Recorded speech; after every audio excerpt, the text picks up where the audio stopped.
Oi, gente.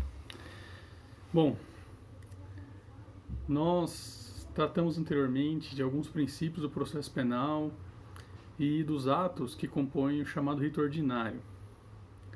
Hoje nós vamos fazer uma revisão sobre isso, recapitulando alguns pontos importantes e abordando algumas mudanças que foram inseridas pelo chamado pacote anticrime.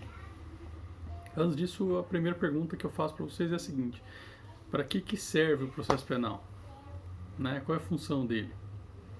E essa questão é absolutamente relevante, porque a interpretação que você faz da finalidade do processo penal pode dizer muito a respeito da forma como você vai construí-lo e conduzi-lo em seus estudos e na prática durante a sua vida, a sua carreira. Vejam só, o processo penal ele tem a característica de ser um instrumento. E como instrumento, ele avalia a necessidade ou não de aplicação da lei penal ao caso concreto. Então a finalidade dele é a fazer uma avaliação da necessidade ou não de incidência do direito penal no caso concreto. No entanto, não é essa a única finalidade do processo penal. O processo penal tem uma outra finalidade, que é a finalidade de garantir direitos da pessoa processada, seja ela física ou jurídica, individual ou em coletivo, contra o Estado. Então veja que há uma função do processo penal de garantia. E, muito embora seja recorrente nós pensarmos o processo penal a partir da lógica de que ele é um instrumento do direito penal para eventualmente aplicação ou não da pena, etc., não é tão comum a lembrança de que o processo penal é um instrumento de salvaguarda das garantias do cidadão. É importante lembrar, gente, que não é de agora que se diz que a forma como o Estado trata as pessoas processadas é um indicativo importante do quanto é democrático aquele Estado. Vocês vão encontrar isso dito em livros estrangeiros, livros nacionais, em palestras, em lives hoje em dia, artigos, e é uma realidade.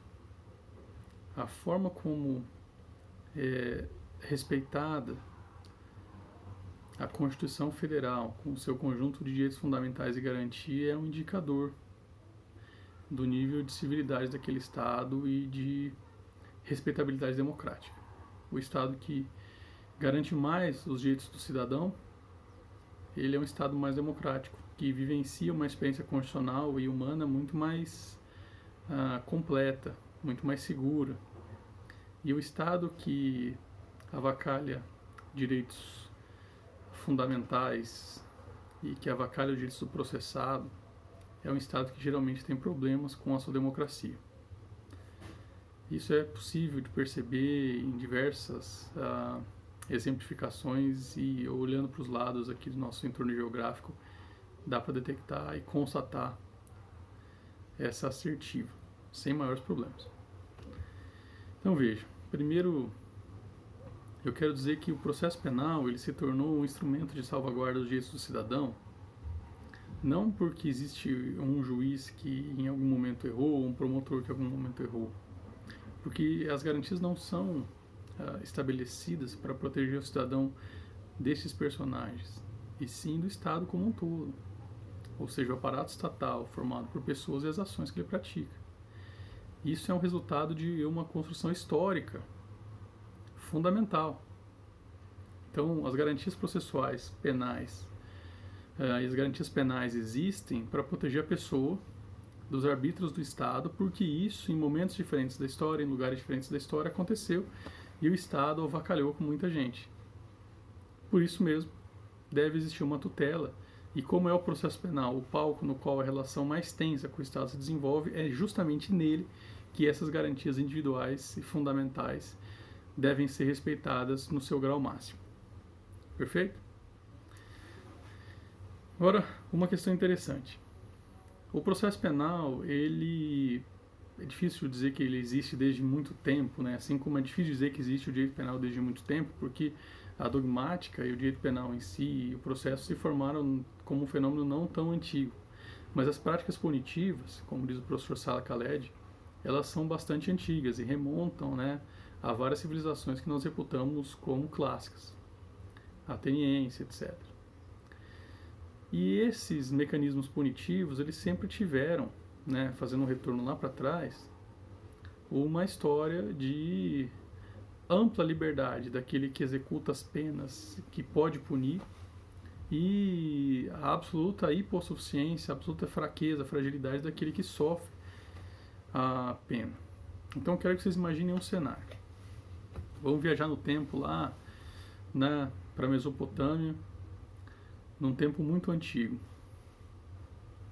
Como é que vocês acham que se dava o processo e o direito penal? Vamos pensar no Egito, né? Como é que se dava o direito penal e o processo? O direito penal estabelecendo o que é crime e o processo como seu instrumento de averiguação. Vamos pensar em outras civilizações agora, do Oriente. Como é que isso funcionava? Então vejam, nós temos diversos lugares em diversos tempos, todos eles com práticas punitivas, porque isso é um fenômeno histórico que parece ser conectado com a nossa civilidade, no sentido de formação de comunidades para estruturação de civilização, mas cada um aplicando as penas e punindo as condutas e da forma como achavam necessário. Então nós não tínhamos um regramento que era aplicado. O que se detecta com muita importância é que houve uma gênese de um sistema acusatório em Atenas, com uma divisão de funções entre aquele que acusa, aquele que defende e aquele que julga. Perfeito? Não propriamente como nós imaginamos, que é hoje, como nosso modelo estabelecido hoje, mas um modelo ateniense de uma população que era dividida entre escravos e cidadãos, em que os cidadãos eram absolutamente bem preparados e exerciam essas funções diretamente. Só que nós tínhamos também involuções desse sistema e sistemas paralelos que aconteceram em vários lugares do mundo. Nós tivemos, por exemplo, lugares em que o chefe de uma comunidade ele fazia a aplicação de uma punição quando ele quisesse, do jeito que ele quisesse, sem nenhum tipo de regra, sem nenhum tipo de proteção. E isso, meus caros, é um sistema que tomou conta de nós com diversos nomes e diversos formatos da antiguidade clássica até pouco tempo na história. Então notem como nós temos preocupações. Quando finalmente se cristaliza um direito penal e um direito processual penal, nós começamos a ter estudos que vão encaminhando o direito e o processo penal para que eles tenham limitações, para que os abusos tão corriqueiros em sistemas que permitem a violência como método de agir passam a ter algum tipo de limitação e algum tipo de racionalidade. E nesse contexto, as garantias elas representam essas limitações. E é por isso que as pessoas reclamam quando vem alguém sendo solto ou sendo absolvido, ou algum processo se anulando porque as garantias foram violadas. Mas elas são absolutamente importantes, porque quando você chamusca ou você arranha a proteção da pessoa contra o Estado, você com o tempo vai permitindo que aquele chamuscado e aquela arranhadura vão se amplificando. E por que eu estou dizendo isso para vocês? Estou dizendo isso porque isso é a recorrência da história. Então é uma coisa que a gente tem que ter cuidado. As garantias não podem ser relativizadas. Não podem ser relativizadas nem em nome de outras garantias e nem em nome de primados de eficiência ou populismo. Então vamos estabelecer algumas bases, O processo penal ele tem uma finalidade de ser instrumento do direito penal. No entanto, é também, ao mesmo tempo, um instrumento de tutela, de proteção do cidadão contra o Estado, seja ele pessoa física ou, excepcionalmente, uma coisa bem discutível, a pessoa jurídica. Certo? E qual é o sistema que vige no processo penal? Então vamos analisar a questão do sistema agora. O sistema é reputado como o sistema acusatório. No entanto, há uma grande celeuma sobre isso. Disse que nós temos um sistema inquisitivo na fase de inquérito e um sistema acusatório na fase do processo. Pois bem, essa dicotomia não é unânime. Grande parte dos doutrinadores reputa que nós temos realmente no inquérito policial um sistema inquisitivo, porque não há divisão de funções e sim concentração de funções na mão do delegado, porque não há um pleno exercício de contraditório, porque há, como regra, o sigilo, porque não há uma racionalidade na análise probatória. Perfeito? Isso são algumas das características que denotam que há no inquérito policial um sistema inquisitivo. No entanto, esse atuar no inquérito policial ele vem sofrendo uma série de modificações interpretativas ao longo do tempo, porque no inquérito policial você tem, por exemplo, o artigo 14 do Código de Processo Penal que te permite a solicitação de provas por parte da defesa. E o artigo 7º da Estatuto da Advocacia, com uma mudança recente, permite que o advogado apresente quesitos e faça petições no curso do inquérito, estabelecendo inclusive uma nulidade processual na fase de inquérito caso o investigado ou indiciado tenha advogado e, no entanto, não se faça acompanhar por ele. Então vejo que há uma atenuação do que a gente chama de sistema inquisitivo. Também há uma questão interessante no inquérito, que é a importância que ele ganhou nos últimos tempos com a possibilidade de produções de prova via tecnologia, como a captação ambiental, interceptação telefônica, o rompimento do sigilo das herbes, também as quebras de sigilos fiscal, telefônico, bancário, a busca e apreensão, as prisões cautelares. Então, na fase de inquérito, muito embora se estabeleça uma base inquisitiva, há uma interferência muito severa em direitos fundamentais, especialmente com buscas e apreensões, prisões, etc., que são as medidas probatórias, as medidas cautelares probatórias e pessoais, e as reais que também dizem respeito aos bens. E nesse caso é necessário, ululante, indispensável que haja respeitabilidade a garantias e direitos fundamentais, certo? Que nós vamos falar daqui a pouquinho.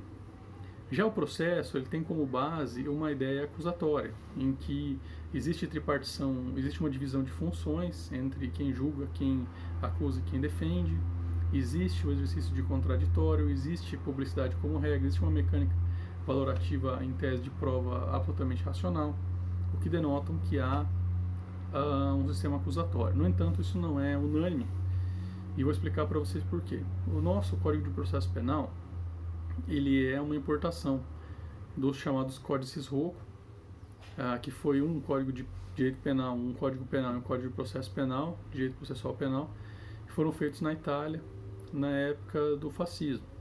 Arturo Rocco, que era uma espécie de ministro da Justiça italiano, convoca um grande jurista italiano que faz a redação de um Código Penal de Processo Penal. Fascista. Arturo Rocco era fascista e ele faz a convocação para que esses códigos sejam elaborados, eles são elaborados e nós importamos esses códigos. Então, o nosso Código Penal datado de 40, nosso Código de Processo Penal datado de 40, da década, eles têm esse DNA, que é um DNA bastante comprometido. Em outros lugares do mundo, os códigos que foram inspirados nestes italianos já foram revogados já há algum tempo. O nosso ainda perdura. Nós somos a sementinha, o tataraneto do Código Fascista. E justamente por isso, esse Código Fascista, o nosso Código de Processo Penal originalmente, ele tem uma série de mecanismos que violam o sistema chamado de acusatório e pendem para um sistema inquisitivo. Por isso nós temos o que se chama de um sistema, que alguns chamam de misto, ou temperado, que é uma tônica no Brasil. O fato é que nós temos um sistema que tenta se aperfeiçoar para o sistema acusatório, mas há alguns problemas. Um deles foi resolvido recentemente. Um dos obstáculos para que a gente pudesse chamar o nosso sistema de acusatório. Qual é? No Brasil era possível a decretação de prisão preventiva de ofício. Isso é típico de um sistema inquisitivo, em que o juiz, aquele que deve julgar, ou seja, aquele que não é o que acusa, que defende sim o que julga, que está separado das partes, ele tem iniciativa prisional de alguém, interpretando as provas e os indícios contrariamente ao acusado e detectando ali hipótese, requisito e fundamento contrário a ele para que possa fazer a imposição de uma medida cautelar pessoal. Vejam que situação atípica. Com o pacote anticrime, isso não é mais possível. Isso não é possível em audiência de custódia, isso não é possível durante o inquérito, isso não é possível durante o processo, isso não é possível depois da sentença de primeiro grau, isso não é possível mais em momento nenhum. Então agora a prisão preventiva, assim como a temporária, devem ter iniciativa de parte, tá bom? Nunca iniciativa de ofício de quem é sopraparte. Então é uma coisa para ter atenção e é uma das barreiras para que nós pudéssemos chamar nosso sistema de acusatório que caiu. Uma outra questão interessante é a da possibilidade de produção de prova pelo juiz. O juiz pode realizar a produção de provas antecipada, aí você vai ter uma grande divisão de interpretações sobre esse assunto. O juiz é destinatário da prova e como destinatário ele tem imenso interesse e apreço na análise daquele elemento probatório, até porque a responsabilidade de decidir é dele.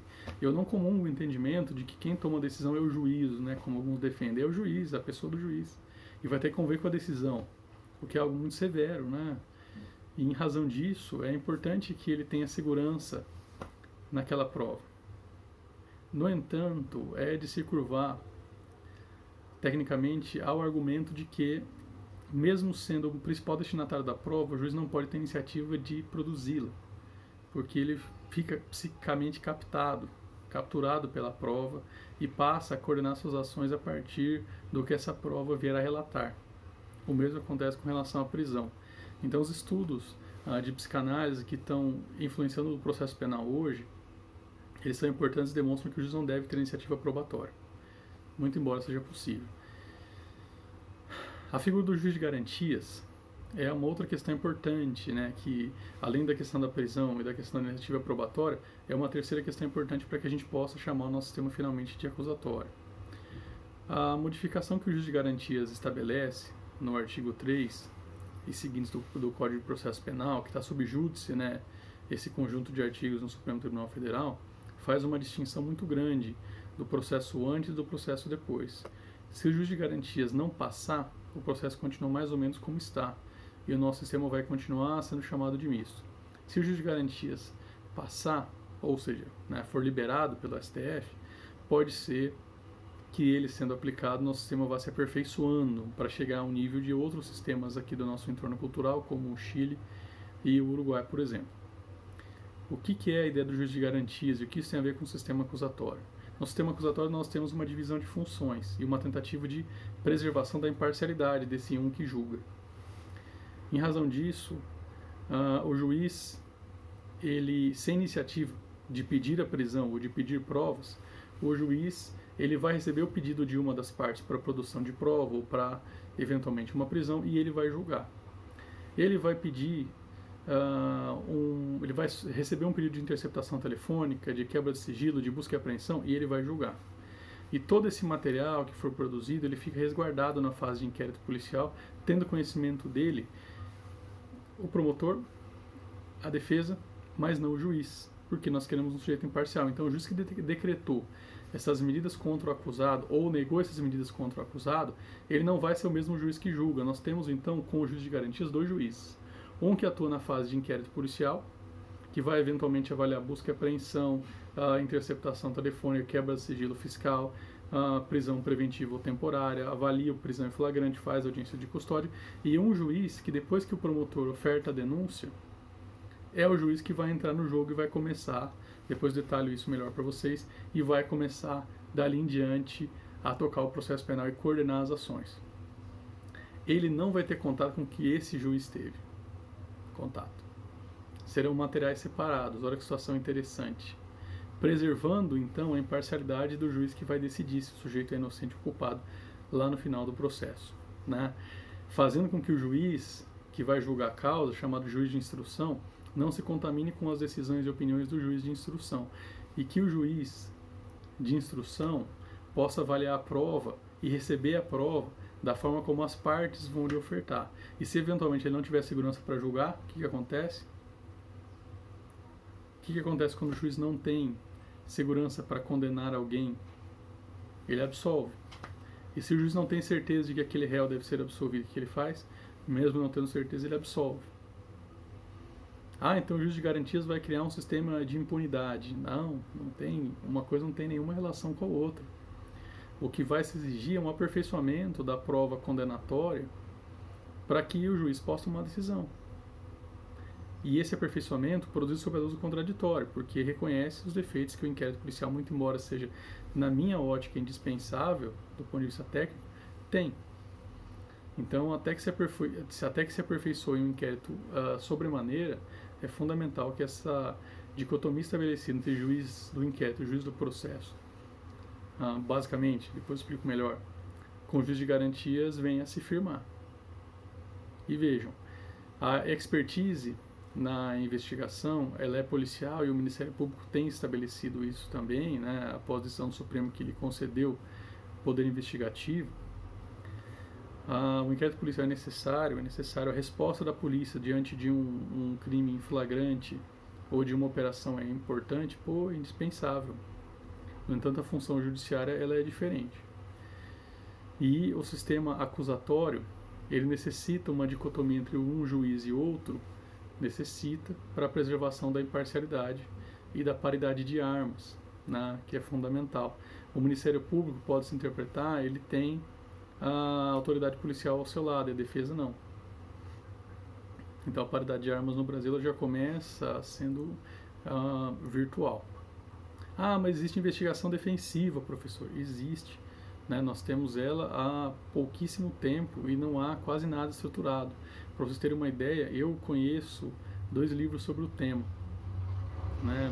Pouquíssima coisa. Um pela editora É Mais e o outro, salvo engano, pela Iuspodium. De todo modo, veja, nós temos então um inquérito policial, nós temos então, um processo que é um instrumento do direito penal e um garantidor de direitos do cidadão. O inquérito policial com um sistema inquisitivo e o processo com um sistema acusatório misto. E nós temos um conceito de processo penal. O que ele é? O processo penal não é o júri, não é a audiência, não é aquele dia no julgamento que você vê em seriado americano. O processo penal é um conjunto de atos, um conjunto de etapas que vai servir para avaliar se o direito penal deve ser aplicado ou não com a proteção do acusado, sob a batuta, né, de um sistema acusatório ou misto. E vejam, esses atos do processo, eles são ordenados, certo? Então nós temos um processo penal cujos atos são ordenados, ou seja, existe uma ritualística, existe um regramento para aquelas fases, como elas devem acontecer e quando elas devem acontecer, e cada ato em si tem uma descrição de como deve ser feito no Código de Processo Penal. O Código de Processo Penal basicamente é o quê? É um livro separado em artigos que diz quais são os atos do processo, quando são praticados e de que modo cada um desses atos é feito. Certo? Certo. E por que o processo penal tem que ser assim? O processo penal tem que ser assim porque nós não queremos apostar num processo penal que não tenha regras definidas, que já deu errado inúmeras outras vezes no passado e continua dando errado. E vejam, o nosso processo penal é absolutamente problemático no Brasil, apesar de estar disposto em regras, então veja a importância delas. E aqui eu não estou fazendo crítica aos juízes, aos advogados, aos promotores, aos assessores estagiários, nada disso. Estou narrando para vocês uma problemática que é constante e que é composta por problemas que são recorrentes e pertencentes a todos e causados por todos mutuamente também. Então vamos lá. Essas regras que eu disse para vocês que compõem o processo penal, elas estão basicamente em 3 documentos. Na Constituição Federal, no Código de Processo Penal e também em tratados internacionais, como o Pacto de São José da Costa Rica. Vocês sabem que a Constituição Federal, ela faz parte da pirâmide normativa, né? E por isso ela tem carga normativa. Então a Constituição Federal já não é há algum tempo uma mera recomendação, deve ser seguida. E na Constituição Federal nós temos inúmeras garantias processuais, algumas que são também escritas em tratados, como por exemplo a obrigação de fundamentar, a ideia de legalidade, que é o estrito cumprimento da norma, ou seja, no processo penal fazer conforme a norma e segundo a norma. Nós temos a ideia de um contraditório, de uma ampla defesa, a razoável duração de um processo, o julgamento por um juiz natural. Perfeito? Então vamos lá. O processo penal, esse conjunto de atos ordenados escrito por lei e que também contém normas constitucionais e internacionais, ele tem um princípio fundamental, que é o princípio da legalidade. Professor, eu lembro desse princípio em direito penal. Eu sei. Você vai lembrar que no direito penal a lei penal tem que ser prévia, tem que ser certa, não pode retroagir malefício do acusado, tem que ser interpretada restritivamente, etc. O professor Luiz Regis Prado fala muito bem acerca dessa temática, como de diversas outras. No entanto, no processo penal, a legalidade é também absolutamente relevante, porque é através da lei, que é o Decreto-Lei do Código de Processo Penal e seus artigos, que está descrito o ritual dos atos processuais e a forma como eles devem ser feitos. Então isso é importante. Sim? No processo penal, não se deve comemorar o descumprimento da lei, deve-se celebrar o seu cumprimento, porque o artigo do Código foi feito como uma forma de ser ao mesmo tempo um instrumento de avaliação da necessidade de aplicação do direito penal, porém também uma proteção do cidadão, o que nos dá a conclusão de que a forma que o processo penal estabelece o ato processual é uma garantia. O professor Auri Lopes Júnior fala sobre isso na leitura indispensável no processo penal. Então notem, é fundamental e indispensável que vocês entendam a severidade com que deve ser tratada a legalidade no curso do processo penal. E essa temática da legalidade, ela tem uma ligação bastante importante com o outro tema, que é o tema de nulidades do processo penal do artigo 563 em diante.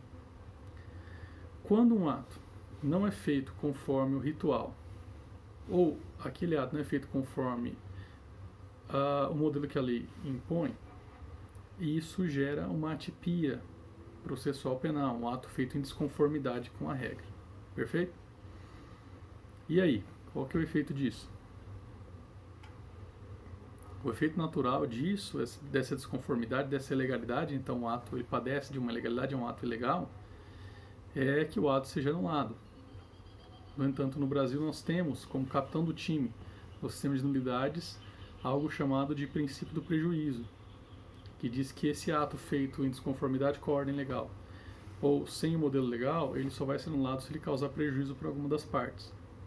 O problema é que a gente não está falando sobre matemática, a gente está falando sobre direito. Então é muito difícil você primeiro definir o que é prejuízo e depois de definir o que é prejuízo, você conseguir detectar esse prejuízo. Porque no Brasil, além desse brocardo, que é a imposição do prejuízo para se anular um ato, nós demos o poder decisório do prejuízo ao magistrado. O professor Rosmar Rodrigues fala sobre isso com um brilhantismo, sobre o sistema de nulidades. Então é importante estudar esse sistema de nulidades para verificar até quando essas nulidades por desconformidade de atos acontecem. Pode acontecer, por exemplo, do ato processual seguir o ritual legal, ser eventualmente praticado conforme a regra processual penal, mas violar a ampla defesa, por exemplo. E aí, será que é uma nulidade? Sim, é uma nulidade, mas eu só vou anular se tiver prejuízo. Eu preciso saber de novo o que é prejuízo, então eu caio sempre nessa armadilha, que é um agente sabotador do processo penal legal, ou do devido processo legal, porque a detecção do que é esse prejuízo ele vai ficar sempre à disposição de um subjetivismo exagerado, que não é a característica do processo penal. O processo penal não foi desenhado para ser subjetivista dessa maneira. Isso é fundamental. O processo penal ele foi feito com bases legais, constitucionais, para que ele seja o mais objetivo possível e com isso proteja o cidadão o máximo possível, condenando somente aquele contra o qual há certeza e depois de um processo que é absolutamente lícito e respeitador das garantias fundamentais. Até porque, pessoal, uma condenação para que seja legítima, ela deve seguir as normas. E uma condenação é necessária até para a sociedade ter pacificação e depende do cumprimento estreito das normas.